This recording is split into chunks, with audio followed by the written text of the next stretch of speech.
نبی کریم صلی اللہ علیہ وسلم کے سراپا مبارک کے بارے میں کتابوں میں بہت سی تفصیلات آئی ہے۔ ابن مسلمہ رحمت اللہ علیہ تابعی ہے، وہ ایک صحابی کے پاس بیٹھے ہیں، ان سے پوچھتے ہیں کہ آپ نبی علیہ السلام کے بارے میں کچھ ہمیں بتائے، آپ نبی علیہ السلام کے بارے میں کچھ ہمیں بتائے۔ تو انہوں نے بڑی محبت سے آپ صلی اللہ علیہ وسلم کا سراپا بیان فرمایا کہ آپ صلی اللہ علیہ وسلم کی پیشانی مبارک بڑی دل فریب تھی پیشانی، اور آپ صلی اللہ علیہ وسلم کا چہرہ مبارک اتنا کشادہ تھا جس پر سرخی اور سفیدی تھی چہرے پر۔ آپ صلی اللہ علیہ وسلم کی بھویں مبارک بہت دیدہ زیب تھی، یعنی بالکل بہت دیکھنے میں بہت اچھی لگتی تھی۔ آپ صلی اللہ علیہ وسلم کا سینہ مبارک بڑا کشادہ تھا، دونوں مونڈے کے درمیان مہر نبوت تھی، یعنی دو کندھوں کے درمیان، دونوں ہتھیلیوں پر گوشت تھے۔ آپ کا جسم مبارک اتنا نرم تھا کہ حضرت انس رضی اللہ عنہ فرمایا کرتے تھے کہ میں نے اپنی زندگی میں ریشم کو بھی چھوا اور اپنے محبوب صلی اللہ علیہ وسلم کے جسم اطہر کو بھی، اور میں اس نتیجے پر پہنچا کہ میرے محبوب کا جسم مبارک ریشم سے بھی زیادہ نرم تھا۔ اللہ، ریشم سے بھی زیادہ نرم تھا۔ تو فرماتے ہیں کہ جب نبی علیہ السلام اٹھتے تو یوں محسوس ہوتا کہ جیسے چٹان کے پیچھے سے آپ صلی اللہ علیہ وسلم نکل آئے ہو، یعنی بالکل جب آپ صلی اللہ علیہ وسلم چلتے تو یوں محسوس ہوتا جیسے اونچائی سے نیچے کی طرف آ رہے ہو۔ حضور صلی اللہ علیہ وسلم ارشاد فرمایا کرتے تھے کہ میرے بھائی یوسف تو سبی تھے اور میں ملی ہوں۔ ملیح، صباحت چہرے پر سفیدی اگر غالب ہو تو اس کو کہتے ہیں، اور ملاحت اس کو کہتے ہیں جب صورت کو دیکھا جائے تو نقش ایسے ہو کہ دیکھتے ہی دل میں اثر کرے، اس کو کہتے ہیں ملاحت، سالٹی، وہ صباحت اور یہ ملاحت اثر کرے۔ نبی کریم صلی اللہ علیہ وسلم نے فرمایا کہ میں ملیح ہوں، اور آپ کے حسن و جمال کی کیا باتیں کرنی ہیں۔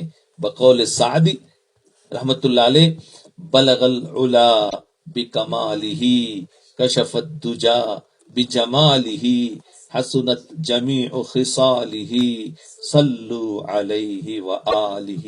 پوری سیرت اس کے اندر آ گئی،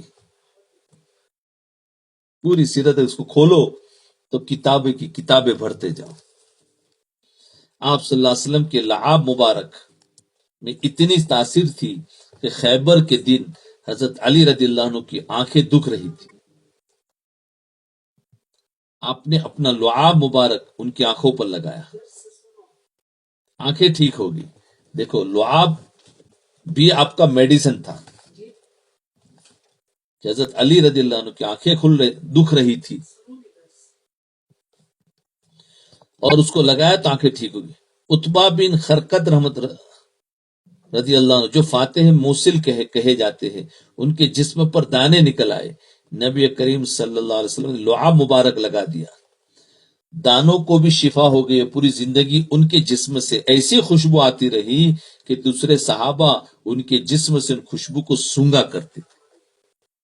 ہاں، دیکھو آپ کے لعاب میں کتنی زبردست تاثیر تھی۔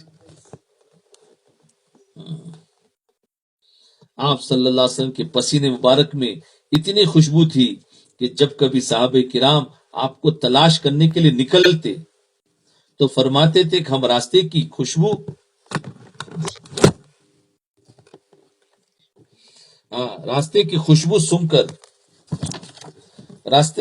سن کر اندازہ لگاتے تھے کہ نبی کریم صلی اللہ علیہ وسلم اس راستے سے گزرے ہوں گے۔ پسینے سے خوشبو وہ راستے میں پھیل جاتی تھی، اور راستے کی خوشبو سے پتہ لگاتے تھے کہ نبی یہاں سے گزرے ہیں۔ ایک صحابی اپنے بچے کو ایک شیشی دے کر بھیجتی ہے کہ دوپہر کے وقت جب آپ صلی اللہ علیہ وسلم قیلولہ کرے تو آپ صلی اللہ علیہ وسلم کے بدن مبارک پر جو پسینہ ہے اس کے قطروں کو اکٹھا کر کے اس شیشے میں ڈال لینا۔ جی، وہ فرماتی ہے کہ جس عطر میں وہ فرماتی ہے کہ جس عطر میں وہ پسینہ شامل کر دیتی ہے، اس نے شیشے میں ڈال دیا، وہ فرمایا جس عطر میں وہ پسینہ شامل کر دیتی ہے اس کو خوشبو میں اضافہ ہو جایا کرتا تھا. ایسا تھا وہ، کیا خوشبو تھا. ایک غریب صحابی آپ صلی اللہ علیہ وسلم کی خدمت میں حاضر ہوئے اور اپنی بیٹی کی شادی کے لیے دعا کروائی. نبی کریم صلی اللہ علیہ وسلم نے دعا فرما دی. اس کو کہا کہ آپ کے پاس دلہن کے لیے خوشبو تو نہیں ہوگی؟ جی. چنانچہ آپ صلی اللہ علیہ وسلم نے اپنے پسینے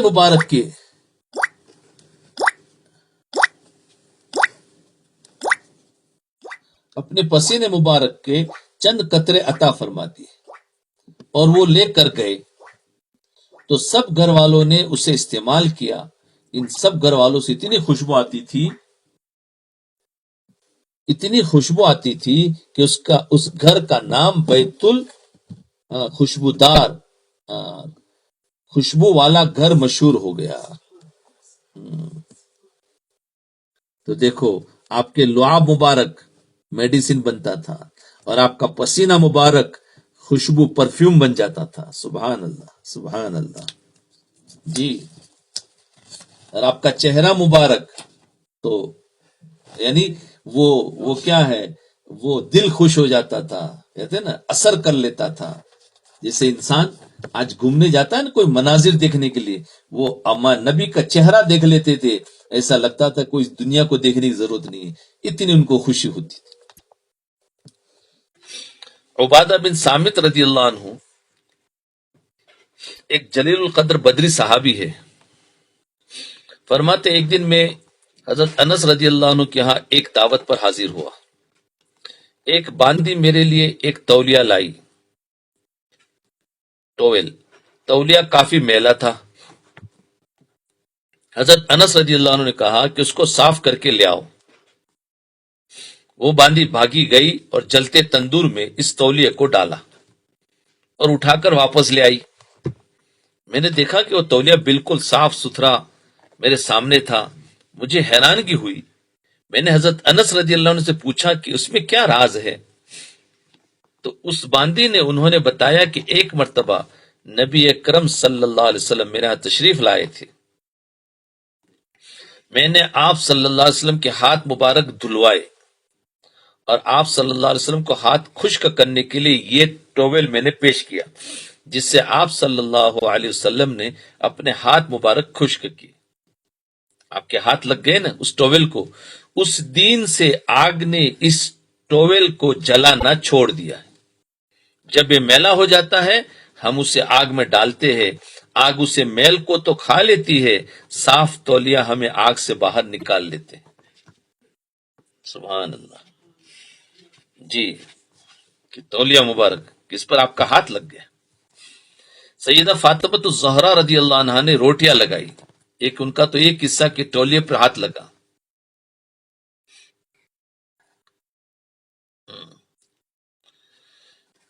تو یہ اوپر باندھی اور حضرت عبادہ بن صامت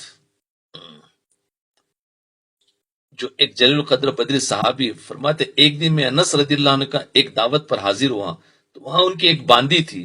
انہوں نے وہ تولیہ پیش کیا، میلا تھا تو صاف کر کے لے آئی. اب دوسرا حضرت سیدہ فاطمہ الزہرا رضی اللہ عنہا نے روٹیاں لگائی، پکا رہی تھی. نبی علیہ السلام نے بھی ایک دو بنا کر دی. کافی دیر کے بعد، یعنی وہ بیلتے ہیں نا، بیلنے کے بعد تو وہ بنا کر دی نبی علیہ السلام نے، جن پر ان کا ہاتھ لگ گیا. کافی دیر کے بعد جب سب لگ گئی تو حیران ہوئی کہ اس میں سے ایک دو پک ہی نہیں رہی ہے. ساری روٹیاں تو پک گئی، وہ ایک دو نہیں پک رہی. اسی طرح آٹے کا آٹا موجود ہے. نبی علیہ السلام نے پوچھا بیٹا کیا ہوا؟ عرض کیا حضور دو تین روٹیاں ایسی ہیں جو پک نہیں رہی ہے. فرمایا ہاں یہ وہی روٹیاں ہوگی جن پر تیرے والد کے ہاتھ لگ گئے. اب آگ اس آٹے پر اثر نہیں کر سکتی. تو نبی علیہ السلام جس چیز کو چھو لیتے تھے، ہاتھ لگ جاتے تھے، اس پر یوں اثرات ہو جاتے تھے. اللہ اکبر. ان کا یہ دوسرا قصہ روٹی مبارک کا، پہلا تولیے کا اور تیسرا قصہ کھجورے کے بارے میں. لوگ کھجوروں کے درخت لگاتے تھے، کئی کئی سالوں کے بعد پھل آیا کرتا تھا. لیکن جب نبی اکرم صلی اللہ علیہ وسلم نے درخت لگائے تو اسی سال کھجور نے پھل اٹھا لیا. لوگ لگاتے تھے تو کئی سالوں کے بعد کھجور کا درخت کو پھل لگتے تھے. نبی علیہ السلام نے اپنے ہاتھوں سے جن کھجوروں کو لگایا ہے اسی سال اس کھجوروں نے درخت پھل دے دیا. آپ صلی اللہ علیہ وسلم کے لمس مبارک کے یعنی ہاتھ مبارک کے چھونے سے اس طرح اثرات ہوتے تھے. ایک صحابی حضرت زید جابر بن عبداللہ رضی اللہ عنہ غزوہ ذات الزکاہ کے اندر جا رہے تھے. نبی اکرم صلی اللہ علیہ وسلم نے دیکھا کہ ان کا اونٹ بہت سست رفتاری سے چل رہا. نبی اکرم صلی اللہ علیہ وسلم نے اپنا عصا مبارک اس اونٹ کو لگایا. عصا لگاتے ہی اونٹ اتنا سرپٹ دوڑنے لگا کہ وہ دوسری سواریوں سے آگے بڑھ جایا کرتا تھا. اللہ، وہ بھی سمجھتا تھا کہ مجھے کس کا اشارہ ملا ہے. اس کے اندر بھی ایک طاقت آ جاتی تھی. سبحان اللہ. ہاں، اس کے اندر بھی ایک طاقت آ جاتی تھی. تو نبی علیہ الصلوۃ والسلام کے ہاتھ مبارک جس کو لگ جاتے تھے اس کے اندر جب طاقت آتی تھی تو پھر نبی علیہ السلام کے جسم سے نکلے ہوئے اعمال جس کے اندر لگ جائیں گے تو اس کے اندر کتنی طاقت ہوگی. جی، وہ اعمال جس کو لگ گئے، وہ سنت پر جو آ گیا تو اس کے اندر کیا جان ہوگی، پھر وہ مردہ نہیں رہ سکتا. آج ہمارے پاس سنتیں نہیں ہیں جس کی وجہ سے ہمارے اندر وہ جان نہیں ہے. دیکھو اونٹ کو بھی آپ کا ڈنڈا لگا ہے تو وہ اس کے اندر ایک ایسی جان آئی کہ سب سے آگے نکل گیا. جی، ام عمارہ رضی اللہ عنہ ایک صحابیہ ہے. صلح حدیبیہ کے موقع پر جب نبی اکرم صلی اللہ علیہ وسلم نے اپنے بال مبارک تقسیم فرمائے تو ام عمارہ کو بھی عطا ہوئے. ان کو پانی میں ڈال کر نکال لیتی اور وہ پانی بیماروں کو پلاتی تھی. دیکھو، وہ پانی میں ڈالتی تھی بال مبارک، پھر وہ پانی بیماروں کو پلاتی تھی تو اللہ ان کو شفا عطا فرما دیتی تھی. اللہ اکبر. دیکھو، یہ تو آپ کے جسم مبارک کی چیزیں ہیں، تو آپ کے جسم سے نکلی ہوئی چیزیں، وہ اعمال، اس سے ذرا اندازہ لگاؤ. ہم ان باتوں کو تو سن کر بڑے خوش اور وجد میں آ جاتے ہیں، لیکن نبی علیہ الصلوۃ والسلام کے جسم مبارک سے نکلے ہوئے اعمال وہ اس سے بھی زیادہ قیمتی تھے. جی، وہ ان کو پانی میں ڈال کر پلاتی اور نکال دیتی تھی، پھر اس سے لوگوں کو، بیماروں کو شفا ہوتی تھی. حضرت خالد بن ولید رضی اللہ عنہ اپنی ٹوپی میں چند بال مبارک لگا رکھے تھے. خالد بن ولید، اور فرماتے تھے کہ میں جس طرف بھی ٹوپی پہن کر جاتا تھا اللہ تعالیٰ مجھے ہر مقام پر فتح عطا فرما دیا کرتے تھے. سبحان اللہ. تو دیکھو، بال مبارک جس ٹوپی میں لگائے ہیں جہاں جاتا تھا فتح ہوتی تھی. کیا مطلب؟ ایسی جان ہوتی تھی کہ دوسرا ڈر جاتے تھے. تو اب بال مبارک میں جان ہے تو آپ کے اعمال میں کیا جان ہوگی. جو اعمال رسول اللہ صلی اللہ علیہ وسلم نے کیے ہیں وہ اعمال تو آج ہم کر سکتے ہیں. ہم بال مبارک ڈھونڈنے نہ جاوے کہ آپ کا بال مبارک کہاں ملے گا، چلو میرے اندر جان آ جاوے. یہ نفس کا دھوکہ ہوگا. ارے ہمیں جو ملے ہیں اعمال مبارک بھی ملے ہیں. اس اعمال مبارک اعمال کو ہم اپنے اندر داخل کر لیں، ایک ایک سنت کو داخل کر لیں کہ آپ کیسا بیٹھتے تھے، کیسا کھاتے تھے، کیسے پیتے تھے، کیسے سوتے تھے، کیسے بولتے تھے. ایک ایک سنت کو داخل کر لیں تو وہی طاقت آئے گی. جی، وہی روب پڑے گا. حضرت خالد رضی اللہ عنہ کو، خالد بن ولید رضی اللہ عنہ کو تھا کہ بال کیوں، خالی بال مبارک رکھنے سے، یاد رکھنا، ہم ان باتوں کو سن کر بہت خوش ہو جاتے ہیں. اور اگر آج کوئی رسول صلی اللہ علیہ وسلم کا بال مبارک کسی کو واقعتاً مل جائے اور اس کو اگر کوئی دکھاتا ہو تو مجھے لگتا ہے کہ سب کے سب دیکھنے کے لیے آئیں گے. بھئی بال مبارک دیکھنے سے اتنا نفع نہیں ہوگا. یہ لوگوں کو اس لیے ملا کہ ان کے اندر نبی علیہ السلام کی پوری زندگی، پوری سنتیں تھی. اس کے بعد بال مبارک ان کو اور زیادہ طاقت دیتا تھا. لیکن جس کی زندگی میں کچھ نہ ہو تو وہ بال مبارک دیکھے کہ بال مبارک لے کے چلے، اس سے کچھ نہیں ہونے والا. تو اصل آپ کی یعنی آپ کا دین ہے جو دین لے کر آپ آئے ہیں. تو کیا حضرت خالد رضی اللہ عنہ کے اندر دیکھو کیا نبی علیہ الصلوۃ والسلام کا پورا دین تھا اور اوپر سے بال مبارک ملتا تو وہ اس سے زیادہ اور فائدہ اٹھا لیتے تھے. یہ غلط فہمی کو دور کرا، ورنہ آج ہمارے اندر کیا اتنا عشق ہے، بس ان باتوں کو سن کر ذرا وجد میں آ جاتے ہیں، اور نبی کا دین کی باتوں کو سن کر اتنا وجد میں نہیں آتے. آنا چاہیے، ہمیں نبی سے محبت کی علامت ہے، لیکن صرف ان کے یعنی جسم مبارک اور ان کی بال مبارک اور ایسی باتوں کو سن کر وجد میں آنا صرف یہ نہیں ہے، ان کے جو دین ہے وہ دین کو بھی سن کر ہمیں وجد میں آنا چاہیے. تو 4 باتیں ہوئی، ایک تو آپ کا ہاتھ، ایک تو آپ کا لعاب مبارک کہ وہ دوا کا کام کرتا، آپ کا پسینہ مبارک خوشبو کا کام کرتا، اور آپ کے ہاتھ مبارک جس کو لگ جاتے تو پھر اس کو آگ نہیں چھوتی تھی، اور اس میں جلدی اثر آ جاتا تھا.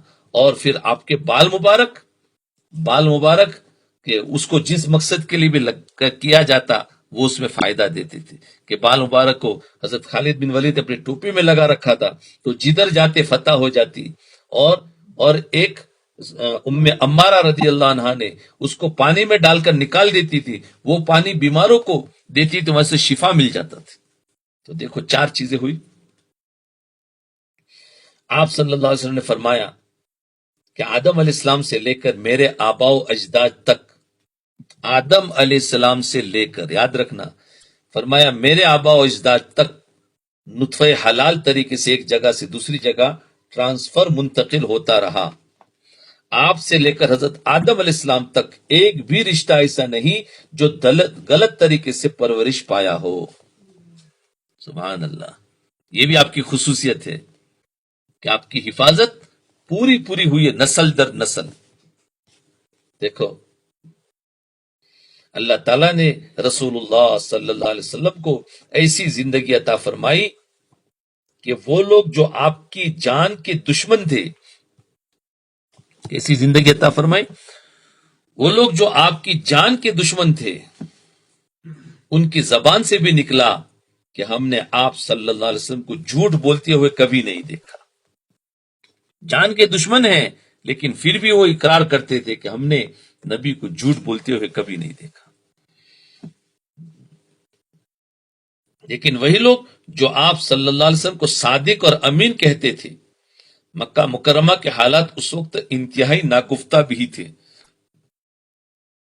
آپ صلی اللہ علیہ وسلم نے اعلان نبوت فرمایا تو لوگوں نے کہا کہ آپ صلی اللہ علیہ وسلم اپنی نبوت کے بارے میں کوئی دلیل دیجیے. اب ظاہر بات ہے فتنوں کا زمانہ تھا، اور چاروں طرف ظلمتوں کی گھٹائیں تھی، اور فتنے تھے، اور ایسے درمیان میں اللہ کے رسول صلی اللہ علیہ وسلم اپنی نبوت کا دعویٰ کر رہے ہیں کہ میں اللہ کا نبی ہوں. تو انہوں نے کہا کہ کوئی دلیل دیجیے. چنانچہ آپ صلی اللہ علیہ وسلم نے اعلان فرمایا لقد لبثت فیکم عمرا من قبلہ، میں اس سے پہلے بھی تمہارے ہی درمیان زندگی گزار چکا ہوں. اگر میری جوانی تمہیں پھولوں سے زیادہ معصوم نظر آتی ہے، دلیل میں کیا پیش کیا؟ فرمایا تم اللہ کے نبی و دلیل پیش کرو، تو کہا میری جوانی کو تم دیکھ لو کہ میری جوانی، کیونکہ وہ تو مانتے تھے نا، صادق اور امین سب مانتے تھے. اس سے فرمایا اگر میری جوانی تمہیں پھولوں سے زیادہ معصوم نظر آتی ہے تو میری نبوت پر ایمان لے آؤ، میری نبوت پر ایمان لے آؤ. سبحان اللہ. یہ بہت بڑی بات ہوتی ہے کہ انسان اپنی ماضی کی زندگی لوگوں کو پیش کرنے کے لیے پچھلی زندگی، خاص طور پر اپنی جوانی کو نمونے کے طور پر پیش کر دے. کوئی ہے؟ کوئی نہیں کہ جوانی کی زندگی کو پیش کر میری جوانی دیکھ لو، اس کے بعد میری بات کو مانو. کسی کو بھی انگلی اٹھانے کی جرت نہ ہوئی. دشمن آپ کے خلاف یوں تو کہہ رہے ہیں کہ آپ معاذ اللہ جادوگر ہے، لڑائی کراتے ہیں، یہ تو کہتے رہے کہ آپ نے یہ دعویٰ معاذ اللہ جھوٹا کیا ہے، یہ نہیں کہا کوئی، مگر یہ کوئی بھی نہ کہہ سکا کہ آپ کے کردار میں فلاں خرابی ہے. آپ کے کردار پر کوئی انگلی نہیں اٹھا سکا. میرا قائد ہے وہ زندگی پیغام تھا جس کا، میرا قائد ہے وہ زندگی پیغام تھا جس کا، صداقت ذات تھی جس کی، امانت نام تھا جس کا. صداقت ذات تھی جس کی، امانت نام تھا جس کا، وہ رفتہ رفتہ جس نے قوم کو منزل عطا کر دی، وہ رفتہ رفتہ جس نے قوم کو منزل عطا کر دی. کلی آغاز تھا جس کا، چمن انجام تھا جس کا. کلی آغاز تھا جس کا، چمن انجام تھا جس کا. یعنی کلی کہتے جب ابتدا کسی پھول کی ہوتی ہے تو پہلے کلی نکلتی پھر وہ پھول بنتا ہے. تو جس کا آغاز تھا کلی یعنی کھلا تھا، پھر آخر میں وہ ایک پھول بن کے ایک باغ بن کے چمکا ہے. نبی علیہ السلام نے، حضور صلی اللہ علیہ وسلم نے جب دعوی نبوت فرمایا تو لوگ نہیں جانتے تھے کہ دین مستقبل قریب میں بہت بڑا باغ بننے والا ہے. لوگ نہیں جانتے تھے کہ مستقبل قریب میں ایک بہت بڑا باغ بنے گا. نبی کریم صلی اللہ علیہ وسلم نے ارشاد فرمایا، میں اپنے باپ ابراہیم علیہ السلام کی دعا ہوں، میں اپنے باپ ابراہیم علیہ السلام کی دعا ہوں، عیسیٰ علیہ السلام کی بشارت ہوں، اور اپنی ماں آمنہ کا خواب ہوں. حضرت ابراہیم علیہ السلام نے دعا مانگی تھی، حضرت عیسیٰ علیہ السلام نے بشارت دی تھی، اور بی بی آمنہ رضی اللہ عنہا نے خواب دیکھا تھا کہ میرے بدن سے ایک نور نکلا جو پوری دنیا میں پھیل گیا. میں وہ ہوں. اللہ اکبر. دیکھو نبی علیہ السلام رحمت ہی رحمت تھے. اللہ تعالیٰ ارشاد فرماتے ہیں، وَمَا أَرْسَلْنَاكَ إِلَّا رَحْمَةً لِّلْعَالَمِينَ. اے پیارے، ہم نے آپ کو رحمت بنا کر بھیجا ہے. آپ دنیا کی ہر مخلوق کے لیے رحمت ثابت ہوئے. رحمت ہر ایک مخلوق کے لیے رحمت بن کر آئے. اوپر تو ساری باتیں بتائی، آپ کی جسم مبارک جس میں لعاب ہے، پسینہ ہے، بال ہے، ہاتھ ہے، اس کے بارے میں بتائے کہ کیا کیا آپ کا ایک ایک چیز آپ کی نورانی تھی. اب آپ رحمت بن کر آئے. اور کس کے لیے؟ دنیا کی ہر مخلوق کے لیے رحمت، ہر مخلوق کے لیے رحمت. جی، انسانوں کے لیے رحمت. دیکھو آپ صلی اللہ علیہ وسلم کی رحمت سے انسانوں کو بھرپور فائدہ اٹھایا، انسانوں نے بھرپور فائدہ اٹھایا. آپ نے دعا فرمائی، یا اللہ میرے بعد میری امت پر کوئی ایسا عذاب نہ آئے کہ ان کی شکلوں کو تبدیل کر دیا جائے. اللہ نے دعا قبول فرما لی. آج جو ہم اپنی شکلوں پر زندہ ہیں نا، یہ رسول اللہ صلی اللہ علیہ وسلم کی دعاؤں کا صدقہ ہے، ورنہ کب سے ہم مسخ ہو جاتے، شکل بدل جاتی تھی. ورنہ پہلی امتوں کی طرح پکڑ ہوتی تو سینکڑوں میں سے کوئی ایک ہوتا جو اپنی اصلی شکل پر باقی رہتا. آپ نے دعا مانگی تھی، اللہ میری امت پر کوئی ایسا عذاب نہ آئے کہ ان کی شکلوں کو تبدیل کر دے. دیکھا تو یہ ہمارے نبی کی دعا کی برکت ہے. جانوروں کے لیے رحمت، یہ انسانوں کے لیے رحمت ہوئی. جانوروں کے لیے رحمت، نبی کریم صلی اللہ علیہ وسلم کی رحمت سے جانوروں نے بھی رحمت پائی. ایک مرتبہ ایک باغ میں تشریف لے گئے تو ایک اونٹ بلبلا رہا تھا، آپ کے قدموں میں آیا، یعنی رو رہا تھا. آپ کے قدموں میں آیا یعنی آپ کے پاس آیا. آپ نے اس کے مالک کو بلا کر فرمایا، اب اونٹ رو رہا تھا اور کہاں آیا؟ نبی علیہ السلام کے پاس آیا. اور آپ نے اس کے مالک کو بلا، آپ سمجھ گئے کہ کچھ کہنا چاہتا ہے. مالک کو بلایا کہ یہ بے زبان جانور ہے، تمہیں چاہیے کہ اس کے ساتھ نرمی برتو. یہ شکوہ کر رہا ہے کہ تم اس سے کام زیادہ لیتے ہو اور اسے کھانا تھوڑا دیتے ہو. ہاں، کام زیادہ لیتے ہو اور کھانا تھوڑا دیتے ہو. سبحان اللہ. جانور بھی آپ کی خدمت میں آ کر اپنی تکالیف بیان کرتے تھے. دیکھو جانوروں کے لیے رحمت کہ وہ بھی آ کر اپنی تکلیفیں بیان کرتے تھے. یہ رحمت تھے نا. ہمیں بھی رحمت بننا ہے ساری مخلوق کے لیے. حضور صلی اللہ علیہ وسلم ایک دفعہ مدینہ طیبہ سے باہر تشریف لے جا رہے تھے. ایک یہودی نے ہرنی پکڑی ہوئی تھی. یہودی نے ہرنی سمجھ گئے؟ پتہ نہیں، انگلش میں لکھ لینا، سمجھ گئے، ہرنی پکڑی ہوئی تھی. آپ جب قریب سے گزرے تو اس ہرنی نے آپ سے کہا، جب آپ قریب سے گزرے تو ہرنی نے آپ سے کہا، یا اللہ کے نبی صلی اللہ علیہ وسلم، مجھے اس نے پکڑ لیا ہے، اس سامنے والے پہاڑ میں میرا بچہ ہے اور اس کو دودھ پلانے کا وقت ہو گیا ہے، مجھے دیر ہو رہی ہے، میری مامتا جوش مار رہی ہے کہ میں اسے دودھ پلا لوں، آپ مجھے تھوڑی دیر کے لیے آزاد کر دیجئے. رسول اللہ صلی اللہ علیہ وسلم نے اس کی بات سنی تو یہودی سے کہا، تھوڑی دیر کے لیے اسے آزاد کر دو، یہ دودھ پلا کر واپس آ جائے گی. اس نے کہا، بڑی مشکل سے اسے پکڑا ہے، کیا آپ صلی اللہ علیہ وسلم اس کے ذمہ دار بنتے ہیں؟ آپ بنتے ہیں؟ آپ نے فرمایا کہ میں اس کی ذمہ داری قبول کرتا ہوں. چنانچہ ہرنی کو چھوڑا گیا. وہ اسی وقت چھلانگے مارتے ہوئی پہاڑ کی طرف گئی. آپ ابھی وہی تھے کہ دوبارہ بھاگتی ہوئی واپس آ گئی. یہودی ہرنی کی اس اطاعت کو دیکھ کر حیران رہ گیا. چنانچہ اس نے کلمہ پڑھا اور مسلمان ہو گیا. سبحان اللہ. تو دیکھو، جانور بھی آپ کی اطاعت کرتے، تو جانوروں کے لیے بھی رحمت تھے. تو دیکھو اس ہرنی کو کیا رحمت بنے کہ اس کو کہا کہ تو اس کو کھول دے، درخواست کی اور ذمہ داری لی کہ ہاں میں ذمہ داری لیتا ہوں، یہ بھاگ گئی تو مجھے پکڑ لے. سبحان اللہ. عورتوں کے لیے بھی رحمت تھے. آپ صلی اللہ علیہ وسلم کی رحمت سے عورتوں نے بھی فائدہ اٹھایا. آپ سوچیں گے وہ کیسے؟ دیکھیں، حضور صلی اللہ علیہ وسلم کے تشریف لانے سے پہلے اس معاشرے میں، یعنی زمانے جاہلیت میں، عورت کی کیا وقت تھی؟ آپ کے آنے سے پہلے عورت کی کوئی حیثیت نہیں تھی. لوگ اپنے گھر میں بیٹی کی پیدائش کو برا سمجھتے تھے اور انہیں زندہ دفن کر دیتے تھے، زندہ دفن قبر میں ڈال دیتے تھے. باپ بیٹی کو محبت اور پیار کی نظر سے نہیں دیکھا کرتا تھا، مگر جناب رسول اللہ صلی اللہ علیہ وسلم تشریف لائے تو فرمایا، جس شخص کے ہاں 2 بیٹیاں ہو اور وہ ان کی پرورش کرے حتیٰ کہ ان کا نکاح کر دے تو وہ شخص جنت میں میرے ساتھ ایسے ہوگا جیسے یہ 2 انگلیاں ایک دوسرے کے ساتھ ہے. یعنی 2 انگلیاں بتائی، شہادت کی انگلی اور ایک بیچ کی انگلی جو بڑی ہے، یہ دونوں، فرمایا میرے ساتھ ایسے ہوگا. اس حدیث مبارک کا پڑھنے کے بعد بھلا کوئی مومن اپنی بیٹی کو حقارت کی نظر سے دیکھ سکتا ہے؟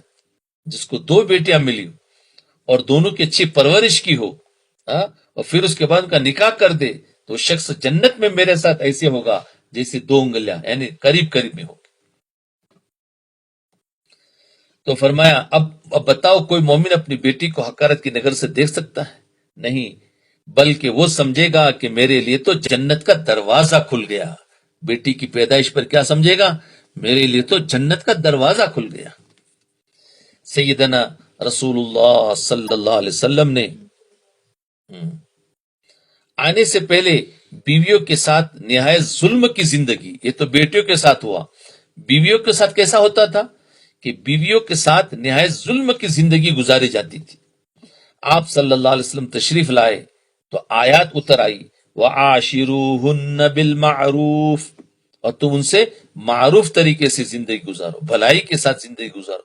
هُنَّ لِبَاسٌ لَكُمْ وَأَنْتُمْ لِبَاسٌ لَهُنَّ، وہ تمہارا لباس ہے اور تم ان کا لباس ہو. ایک آدمی لباس کے بغیر ننگا ہوتا ہے. اسی طرح اگر تم ازدواجی زندگی نہیں گزارو گے، یعنی شادی نہیں کرو گے، تو تمہاری زندگی بھی ہر وقت خطرے میں ہوں گی، اور شادی کرو گے تو تمہاری زندگی کو گویا تم نے کپڑے پہنا دیے، یعنی ایک دوسرے کے عیب ڈھک جائیں گے. اور اگر شادی نہیں کی تو تم خطرے میں ہر وقت رہو گے. جی، تو یہ ہے بیویوں کے لیے رحمت، بیٹیوں کے لیے رحمت بن کر آئے، بوڑھوں کے لیے بھی رحمت بن کر آئے. آپ صلی اللہ علیہ وسلم کے تشریف لانے سے بوڑھوں کو بھی عزت ملی. اس وقت بوڑھوں کی کوئی عزت نہیں کرتا تھا، اس وقت بوڑھوں کی کوئی عزت نہیں تھا. اور ابھی جو زمانہ چل رہا ہے وہ بھی بوڑھوں کی کوئی عزت نہیں، وہی زمانے جاہلیت والا دور آ رہا ہے.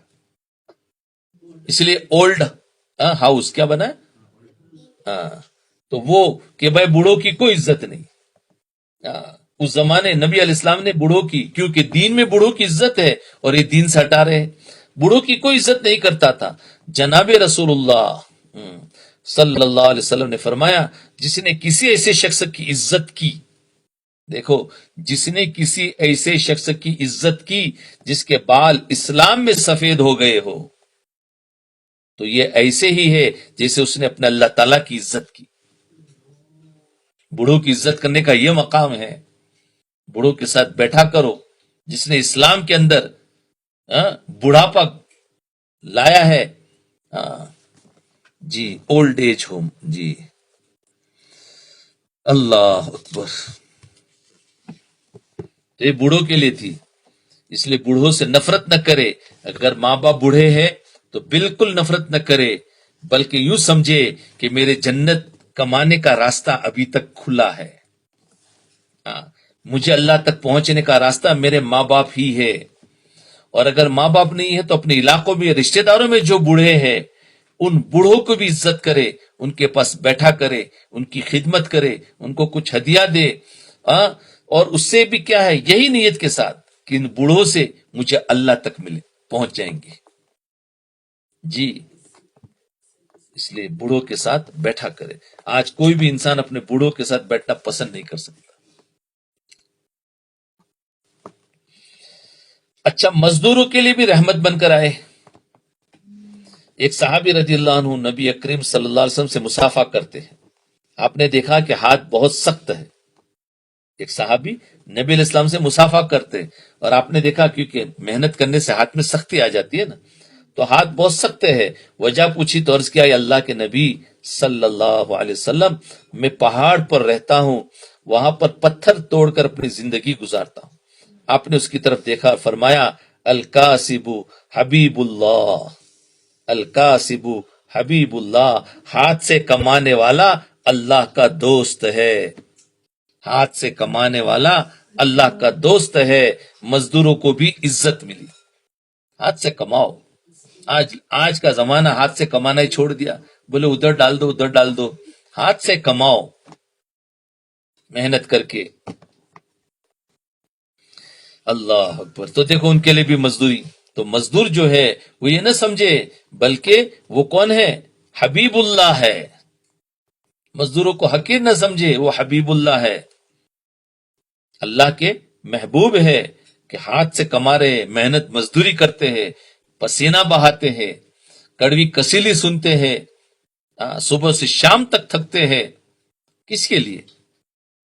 اپنے بیوی بچوں کے لیے، ان کا حقوق ادا کرنے کے لیے. اگر نیت صحیح کر لے تو یہ حبیب اللہ ہے، کہ اپنے حقوق کو ادا کرنے کے لیے. حضور صلی اللہ علیہ وسلم کے صدقے چھوٹوں کو عزت ملی. اچھا، بچوں کو بھی عزت ملی. فرمایا جو ہمارے چھوٹوں پر رحم نہیں کرتا وہ ہم میں سے نہیں ہے. جو ہمارے چھوٹوں پر رحم نہیں کرتا وہ ہم میں سے نہیں ہے. گویا چھوٹوں نے بھی حضور صلی اللہ علیہ وسلم کی رحمت سے حصہ پایا. تو دیکھا، اب کسی کو حقیر سمجھنے کی ضرورت ہی نہیں ہے. بچہ ہے تو وہ بھی یعنی ہمارے لیے نیکی کا ذریعہ. مزدور ہے اس کو بھی اچھی نظر سے دیکھو، کیونکہ وہ اللہ کا محبوب ہے. بوڑھا ہے اس کے پاس بیٹھو تو اللہ ملتا ہے. اور اس طریقے سے بیوی ہے تو بیوی کے ساتھ حسن سلوک کرو تو پھر وہ ہمارے لیے لباس بن جاتی ہے. اور بیٹی ہے تو بیٹی جنت میں لے جانے کا ذریعہ بن جاتی ہے. دیکھو، کسی کو حقارت کی نظر سے دیکھنے کی ضرورت ہی نہیں. سب کے لیے رحمت بن کر آئے.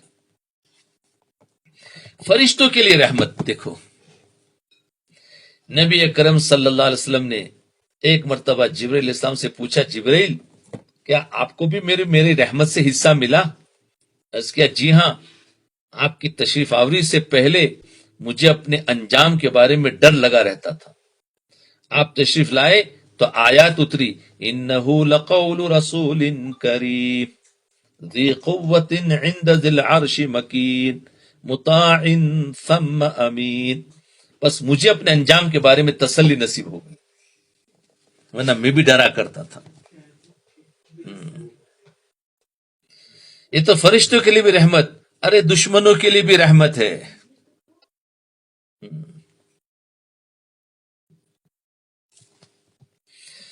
کیونکہ حضرت جبرائیل اسلام جو لے کر آتے تھے نا وہی، ہاں، تو اس کی وجہ سے ان کو فائدہ ہو گیا.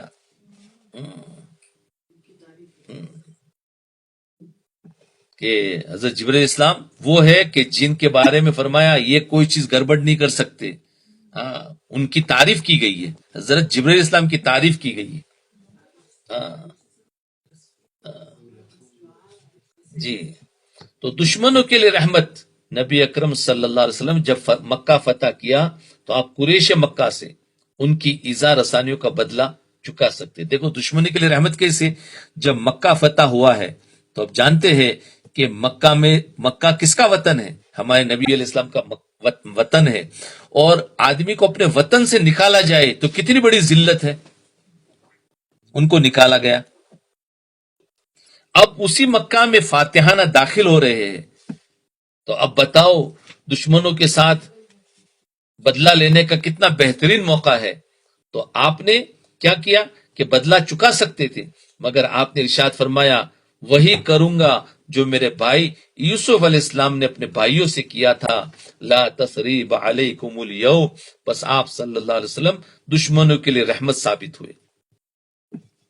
جو عاصی کو کملی میں اپنی چھپا لے، جو عاصی کو کملی میں اپنی چھپا لے، جو دشمن کو بھی زخم کھا کر دعا دے، اسے اور کیا نام دے گا زمانہ، وہ رحمت نہیں ہے تو پھر اور کیا ہے.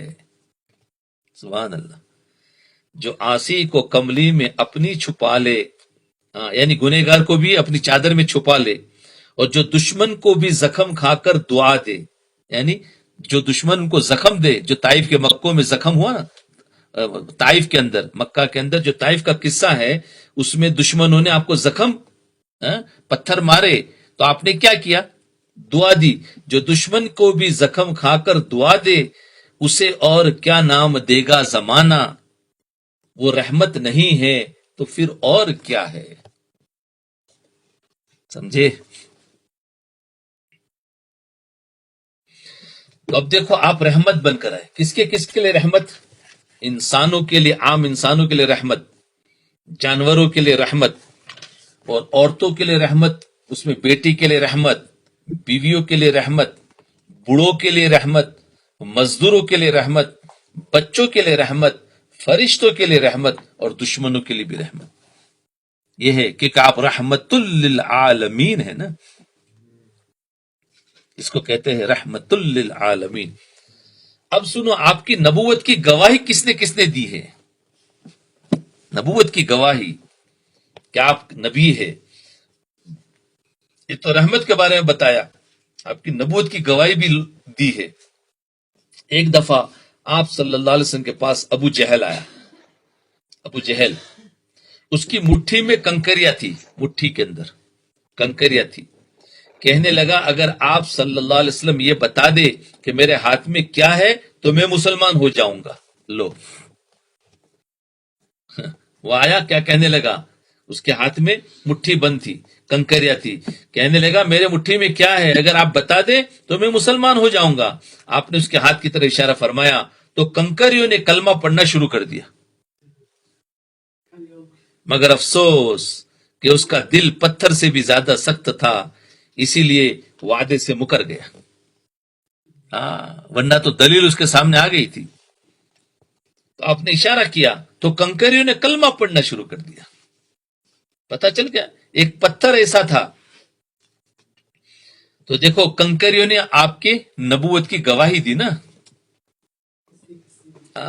ایک پتھر ایسا تھا کہ جب آپ صلی اللہ علیہ وسلم کے قریب سے گزرتے تو آپ صلی اللہ علیہ وسلم کو دیکھ کر سلام کیا کرتا تھا. دیکھا، ایک پتھر جب آپ کے اس کے پاس سے گزرتا، پتھر آپ کو سلام کرتا تھا.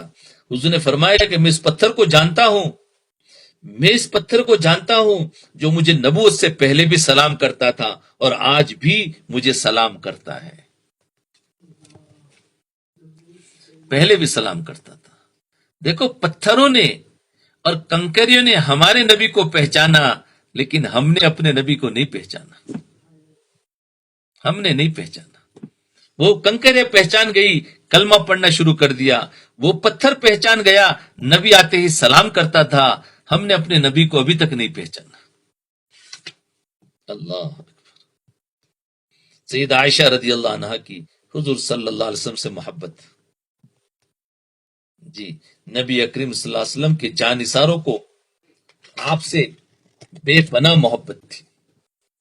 سید عائشہ صدیقہ رضی اللہ عنہا فرمایا کرتی تھی، اے زلیخا، تو نے یوسف علیہ السلام کو دیکھا تو انگلیاں کاٹ ڈالی، اگر میرے محمد صلی اللہ علیہ وسلم کو دیکھتی تو دل کے ٹکڑے ٹکڑے کر دیتی.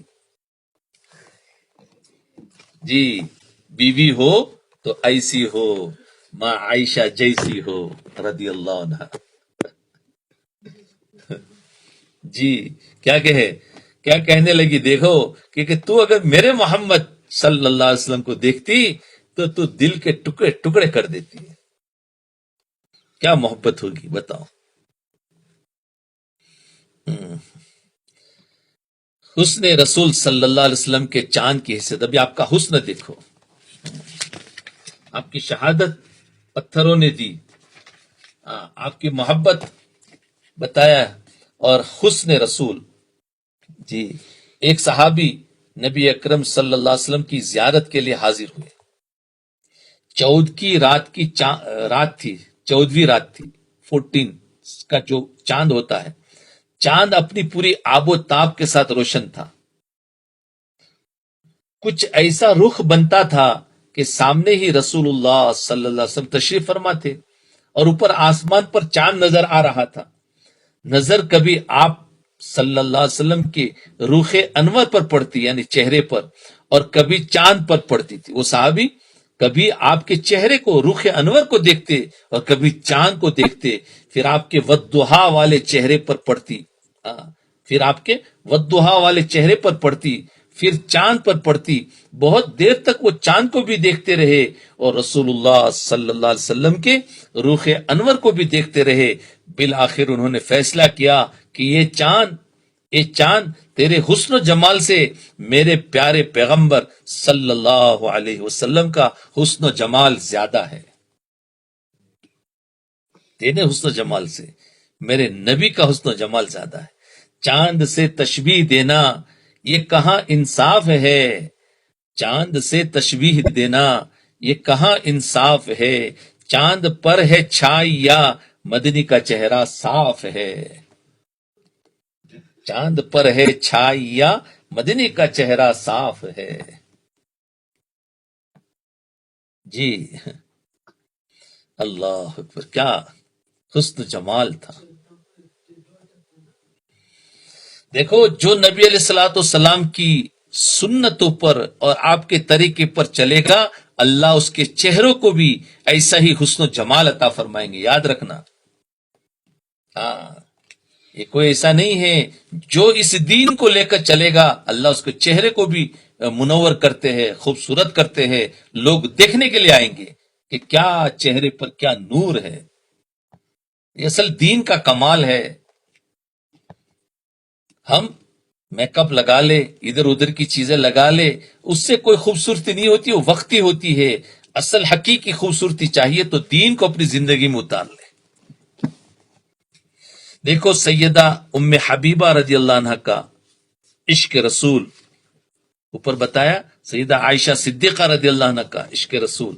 ام المومنین سیدہ ام حبیبہ رضی اللہ عنہ اپنے گھر میں موجود ہے کہ آپ کے والد، یہ جس کا قصہ پہلے بھی آیا، حضرت سفیان رضی اللہ عنہ کی بیٹی ہے نا، ابو سفیان، ابو سفیان کی بیٹی جو بعد میں وہ بنے، تو گھر میں موجود ہے کہ آپ کے والد جو اس وقت مسلمان نہ ہوئے تھے، کسی کام کے لیے مدینہ طیبہ آئے. سوچا کہ چلو میں اپنی بیٹی کو ملتا جاؤں. ان کے گھر آئے، جب بیٹھنے لگے تو چارپائی کے اوپر بستر بچھا ہوا تھا. سیدہ ام حبیبہ رضی اللہ عنہ نے دوڑ کر بستر کو جلدی سے لپیٹ دیا. کہنے لگی آپ میرے والد ہیں، اس میں یقیناً کوئی شک نہیں. آپ جانتے ہیں کہ بستر اللہ تعالیٰ کے پیارے پیغمبر صلی اللہ علیہ وسلم کا ہے، اس لیے میں کسی کافر اور مشرک کو اس بستر پر بیٹھنا گوارا نہیں کر سکتا. عشق رسول تھا، سبحان اللہ. اب صدیق اکبر کا رضی اللہ عنہ کا عشق رسول دیکھو، ان کو حضور سے کیسی محبت تھی. صحابہ کرام رضی اللہ عنہ نبی کریم صلی اللہ علیہ وسلم کے عشاق تھے. ان میں سے پہلا نمبر حضرت صدیق اکبر رضی اللہ عنہ کا تھا. حافظ ابن حجر نقل کرتے ہیں کہ ایک محفل میں حضور صلی اللہ علیہ وسلم نے ارشاد فرمایا، ایک محفل میں حضور صلی اللہ علیہ وسلم نے ارشاد فرمایا کہ مجھے 3 چیزیں بہت محبوب ہیں. مجھے 3 چیزیں بہت محبوب ہیں. ایک تو خوشبو، دوسرا نیک بیوی، اور تیسرا میری آنکھوں کی ٹھنڈک نماز میں ہے. آپ نے 3 چیزیں بتائی. کیا چیز؟ ایک تو خوشبو، دوسرا نیک بیوی، اور تیسری میری آنکھوں کی ٹھنڈک نماز میں ہے. تو حضرت ابوبکر صدیق رضی اللہ عنہ فوراً بول اٹھے، اے اللہ کے محبوب صلی اللہ علیہ وسلم، مجھے بھی 3 چیزیں بہت محبوب ہے. کہا کیا؟ آپ کے چہرے انور کو دیکھتے رہنا، آپ کے چہرے انور کو دیکھتے رہنا، اور دوسرا آپ پر اپنا مال خرچ کرنا. سبحان اللہ. ایک تو آپ کو چہرے کو دیکھتے رہنا، دوسرا بھی آپ ہی کے لیے کیا؟ آپ پر اپنا مال خرچ کرنا، اور تیسرا کہ میری بیٹی آپ کے نکاح میں ہے. تینوں کو تینوں کیا محبوب ہے نبی علیہ السلام کی ذات سے ساتھ. دیکھو تو صحیح. فرمایا ایک تو آپ کے چہرے کو دیکھنا، دوسرا میرا مال آپ پر خرچ کرنا مجھے بہت محبوب ہے، اور تیسرا میری بیٹی آپ کے نکاح میں ہے. جی اب ذرا ان تینوں باتوں کا اندازہ لگائیے کہ ان کا مرکز اور محور کون بنتا ہے. وہ نبی اکرم صلی اللہ علیہ وسلم کی ذات اقدس ہے. تینوں باتوں میں نبی کی ذات ہی آ گئی. جب ہجرت کا حکم ہوا تو نبی اکرم صلی اللہ علیہ وسلم حضرت صدیق اکبر رضی اللہ عنہ کے گھر تشریف لے گئے. حضرت ابوبکر رضی اللہ عنہ کے دروازے پر دستک دی تو فوراً حاضر ہوئے. آپ نے حیران ہو کر پوچھا، ابوبکر کیا آپ جاگ رہے تھے؟ عرض کیا جی ہاں، کچھ عرصے سے میرا دل محسوس کر رہا تھا کہ ان قریب آپ کو ہجرت کا حکم ہوگا، تو آپ ضرور مجھے اپنے ساتھ لے جانے کا شرف عطا فرمائیں گے. بڑوں کی عزت کیسی کرنی چاہیے، بڑوں کا احترام وہ اس کے اندر ملتا ہے کہ چھوٹے بڑوں کا انتظار کرے. آج تو بڑے چھوٹوں کا انتظار کرتے ہیں. یا دیکھو چھوٹے کا مجھے محسوس ہو گیا تھا، حکم نہیں محسوس. اس کو کہتے جب عشق ہوتا ہے تو عشق ہوتا ہے تو پتہ چلتا ہے کہ میرے محبوب اب کیا چاہ رہے ہیں، اب ان کو کیا چیز کی ضرورت ہے. وہ بغیر مانگے بغیر کہے وہ تیار ہوتے ہیں.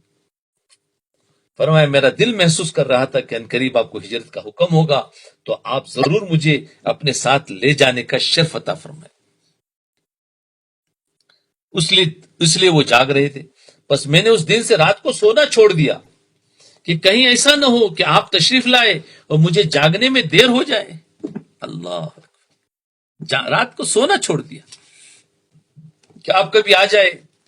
دیکھو کتنا احترام اپنے بڑوں کا اور اللہ والوں کا، کہ ایسا ہونا چاہیے کہ دیکھو جنگ تبوک کے موقع پر نبی اکرم صلی اللہ علیہ وسلم نے حکم فرمایا کہ جہاد کے لیے اپنا مال پیش کرو.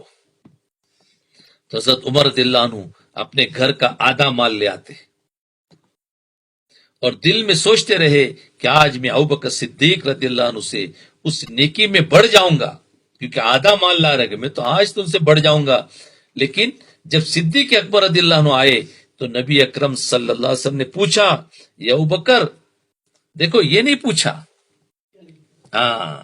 دیکھو اس میں وہ سمجھے کہ میں آج تو بڑھ جاؤں گا، کیونکہ زیادہ لا رہے تھے نا حضرت عمر رضی اللہ عنہ، اور حضرت ابوبکر کے پاس تو ہے کیا، وہ تو تھوڑا سا لائیں گے اور میرا تو بہت زیادہ ہو جائے گا کوانٹٹی کے اعتبار سے، ہم سمجھے نا، تو زیادہ ہو جائے گا. وہ تو یہ سوچ رہے تھے.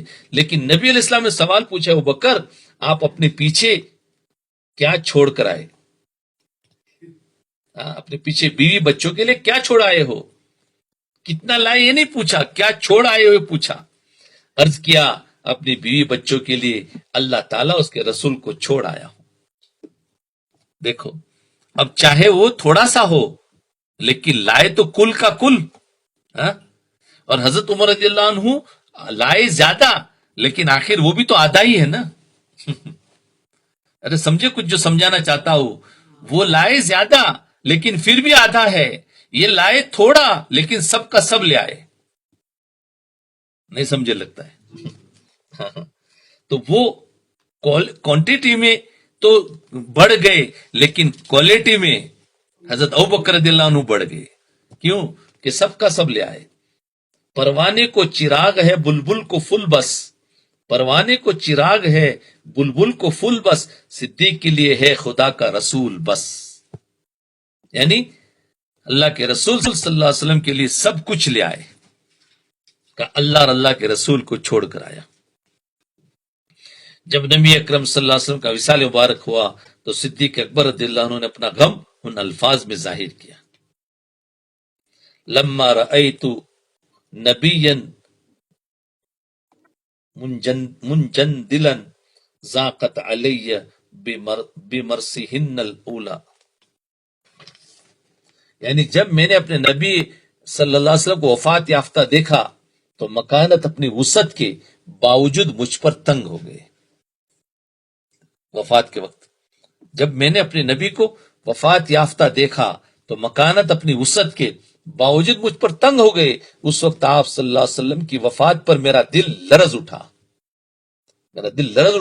اور زندگی بھر میری کمر ٹوٹی رہی. کاش میں اپنے آقا کے انتقال سے پہلے قبر میں دفن کر دیا گیا ہوتا اور مجھ پر پتھر ہوتے. اللہ اکبر. اب یہ عشق ابوبکر، عشق عمر، عشق عثمان، یہ سب کا عشق انشاءاللہ کل کریں گے. عجیب. اللہ ہمیں بھی اس عشق میں سے ایک ذرہ نصیب فرما دے، ذرہ. اس لیے نبی علیہ السلام کی محبت کو اگر بڑھانا ہے تو نبی کے دین پر چلو. اور دین کیا ہے؟ پچھلے سارے جو درس ہوئے ہیں وہ سب کا سب دین بتایا میں نے. حتیٰ کہ وہ آیت جو قرآن کریم کی قد افلح المؤمنین میں جو 8 چیزیں ہیں وہ سارا کا سارا دین ہے. وہ نبی علیہ الصلوۃ والسلام کے جسم اطہر سے نکلا ہوا ہے. وہ دین جس کی زندگی میں ہوگا اللہ اس کو بھی چمکائیں گے، اس کے ہاتھوں میں بھی برکت ہوگی، اس کے چہرے میں بھی نور ہوگا، اور اللہ اس سے راضی ہوں گے. اس لیے ہم کوشش کریں کہ نبی اسلام کی ان باتوں کو سن کر اپنی زندگی میں، یہ اس لیے پڑھی جا رہی کہ ہمارے اندر ایک محبت بڑھے، تو محبت بڑھے گی تو آپ کے دین پر چلنا بھی آسان ہو جائے گا.